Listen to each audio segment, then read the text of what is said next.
यदि आप एक यूट्यूबर हैं तो vidIQ ऐप आप यूज़ करते ही होंगे। ऐसा हमारे साथ बहुत बार होता है कि हम इनमें कुछ कॉम्पिटिटर ऐड कर लेते हैं और उन्हें रिमूव नहीं कर पाते। तो आज की वीडियो में आपको बताऊंगा कि आप अपने कॉम्पिटिटर को कैसे रिमूव कर सकते हैं। इसके लिए आपको व्यू फुल रिपोर्ट पे क्लिक करना है।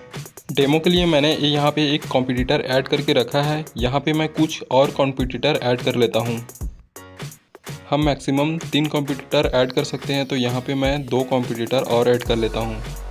अब कॉम्पिटिटरों को रिमूव करने के लिए ऊपर राइट कॉर्नर के 3 डॉट पे क्लिक करेंगे। अब जिन भी चैनल को रिमूव करना है उन सब पे मार्क कर लेंगे।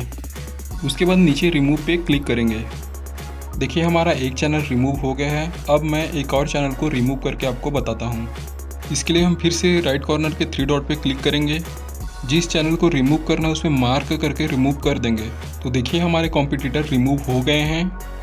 आई होप ये वीडियो आप लोग को अच्छी लगी होगी और काफ़ी अच्छे से समझ आई होगी। तो वीडियो को कर दीजिए लाइक और चैनल को कर दीजिए सब्सक्राइब, ताकि इसी तरह की इन्फॉर्मेटिव वीडियो आप तक पहुंचती रहे।